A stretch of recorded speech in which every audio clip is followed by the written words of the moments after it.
5 tips and tricks to get the most out of intermittent fasting. Alam na natin ang latest and most effective fad diet na ang intermittent fasting. Alam na din natin ang basic science behind the concept. Nag-rise ang popularity ng intermittent fasting kasabay ng keto diet mga 2 odd years ago. Pero hanggang ngayon, ang intermittent fasting ang pinaka-popular na diet method dahil ito ay nagde-deliver ng pinaka-consistent results over a reasonable amount of time. Lahat naman ng methods ng intermittent fasting kagaya ng 8 to 6 hours, 12 to 12 hours, or kahit na ang Spartan method na 4 to 24 hours, as long as hindi kayo nasa stress, pwede itong gawin extensively hanggang makaya sa katawan mo. Pero alam niyo ba na may pwede kayong gawin para ma-increase ang efficiency ng diet ninyo? Makinig ng mabuti kasi ito ay ang mga best tips and tricks to get the most out of your intermittent fasting diet. Pero bago tayo magsimula, please like the video and subscribe for more health and wellness tips. Pwede nang i-click ang bell icon to get notified for any new videos from our channel. Stay tuned sa last tip namin na absolutely hindi mo talaga dapat gawin while intermittent fasting. Now let's get started with number 1. Don't skip breakfast.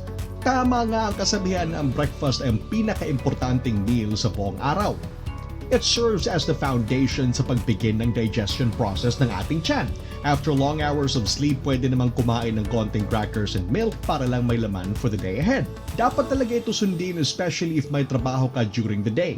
If your work involves strenuous physical activities, then all the more na dapat kayong kumain before mag-start ang day. Kung strict talaga ang pag-follow sa diet mo, pwede namang i-adjust ang fasting hours para ma-accommodate ang breakfast. Marami nag-iisip na basta nag-follow sila sa fasting hours ay magkakaroon na sila ng progress. Pero ironically, ang pag-starve sa ating sarili ay nagtitrigger ng survival mode sa ating katawan.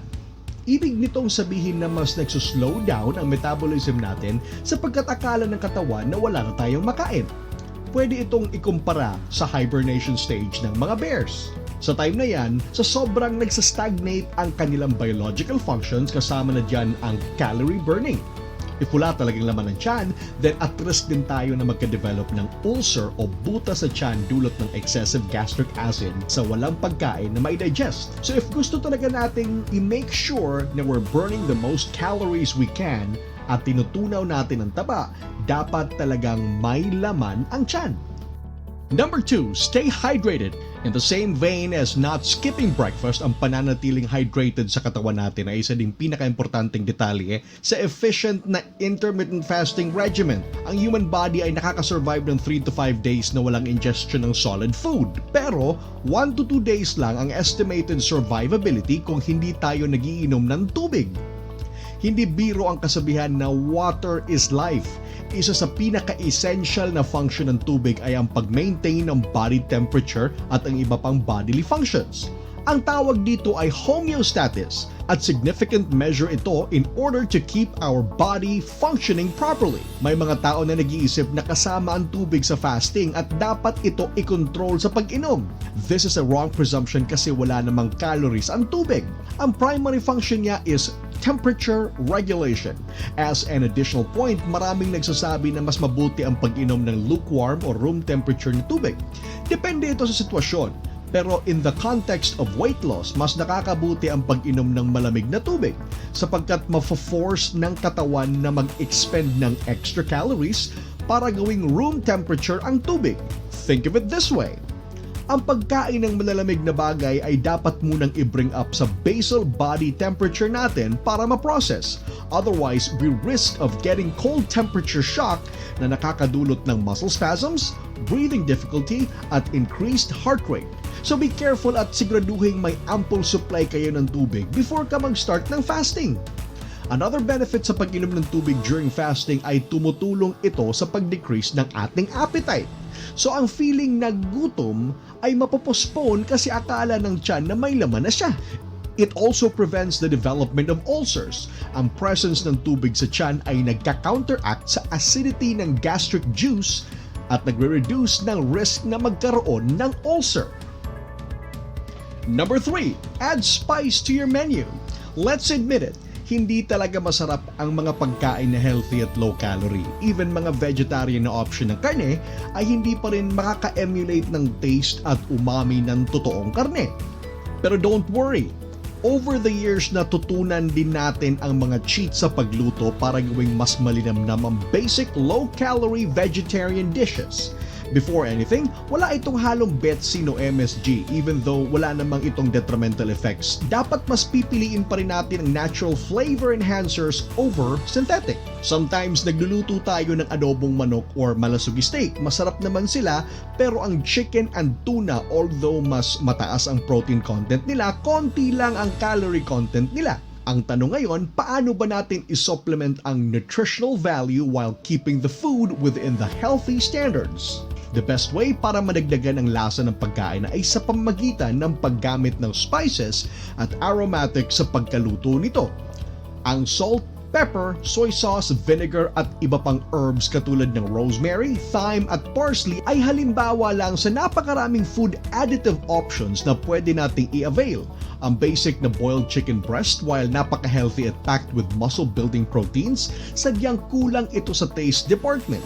Masusupplement natin ang lasa nito sa pamamagitan ng pag-add ng roasted garlic, salt, or pepper. Sa paraang ito, na-upgrade natin ang basic boiled chicken breast natin to have the flavor of a decent restaurant chicken breast, and at the same time, pinipreserve natin ang original nutritional content nito na swak sa intermittent fasting. Maraming options ang available sa atin para mas masarapan ang intermittent fasting menu. Kailangan lang ng resourcefulness at kaunting effort, tapos ang effect nito ay masarap at mas nakakabusog na meal. Mag-experiment. Piliin ang favorite ninyo na umami boosting spice combo para mas ma-develop ninyo ang lasa sa everyday diet menu. Number 4. Pick filling but low-calorie food. Another important thing na dapat i-bear in mind is yung mismong selection ng pagkain. Aside sa lasa, dapat nagko-comply din ito sa intermittent fasting standards. Ibig sabihin nito ay i-prioritize ang mga pagkain na may high fiber content, especially as the last meal sa araw. Kasi kung iisipin ninyong mabuti, ang mga high-fiber, low-calorie foods are the most ideal sa pinakahuling meal sapagkat matutulog na lang naman tayo. Hindi natin kailangan ng extra calories galing sa food para sa tulog lang. In fact, if kakain tayo ng masigit pa sa nababurn natin sa isang araw, ma-add ito sa fat storage for the next day. Complementary din ito sa first tip na dapat kumain ng breakfast. Kadalasan kasi kung hindi tayo kakain ng breakfast, ang tendency ay magbe-binge eat tayo during sa non-fasting hours. Kapag ginagawa natin ito, useless din ang hirap natin sa pag-fast kasi binabawi lang natin ang na-burn na calories. For reference sa mga pagkain na rich in fiber tapos low in calories, pwede kayong mag-search sa grocery para sa mga food na gaya ng beans, lentils, oats, fish at nuts. Baka napansin niyo na ang pagkain nito ay sadyang walang lasa, kaya pwede niyong i-apply ang third tip para madagdagan ng flavor ang basic food menu. Ang beans pwedeng gawing salted pepper beans. Ang fish at nuts ay pwedeng dagdagan ng garlic. Sa pagluluto ng healthy food, the sky is the only limit aside sa imagination mo. If tinatamad kayong magluto, pwede din naman kayong bumili ng unsalted popcorn. Masarap ito na alternative sa rice and oats na sobrang nakakabusog. Bear in mind, ang concept behind sa intermittent fasting ay ang calorie deficiency. Ibig sabihin nito na ang calorie intake mo ay dapat mas kaunti sa calories na nababurn mo. Ito ang basihan sa kahit anong weight loss plan at na-emphasize ito ng mabuti sa intermittent fasting method. And the final and most piece of advice sa pag-pursue ng intermittent fasting na diet ay ang number 5. Avoid obsessing over food. Hindi natin ma-avoid sa pagda-diet ang pag-daydream sa mga masasarap na pagkain na pwede natin kainin during our non-fast period o kaya during our cheat day. Normal lang ito pero kailangan nating maghanap ng fun methods para ma-distract ang ating appetites. Pwede natin i-divert ang ating attention sa pagkain to other more productive means kagaya ng mga hobbies tulad ng gaming, knitting, writing, or art. Basically, kahit anong magawa mo para hindi lang bumalik ang train of thought mo sa pagkain. Sometimes, if we think about food consciously, mas lumalala ang appetite natin. Ini-imagine natin ang sweet taste ng cake or ice cream o kaya naman ang savory saltiness ng piatos or Doritos. Napansin nyo ba na mas matagal ang fasting period ninyo habang nag-iisip kayo sa pagkain? Pareho din ang nangyayari when nasa classroom tayo na excited tayong umuwi. We check the clock every few seconds seconds, so kasalukuyang parang tumatagal ang perception of time natin. So we need to be disciplined at i-understand na ang hirap na nafe-feel natin ngayon ay maliit at inconsequential na bagay compared sa ating main weight loss goal. Tiis muna ngayon para we can greet tomorrow with a stronger and healthier body. At yan ang top 5 tricks and tips to make the very most out of your intermittent fasting routine. Do you have any other ideas and suggestions? Tell us about in the comments below. Sana natulungan namin kayo by watching, and sana din ma-apply ninyo ang information na to make sure that you're doing your best at claiming your weight loss goal. Don't hesitate to click on our videos para sa iba nating health and wellness guides and advice.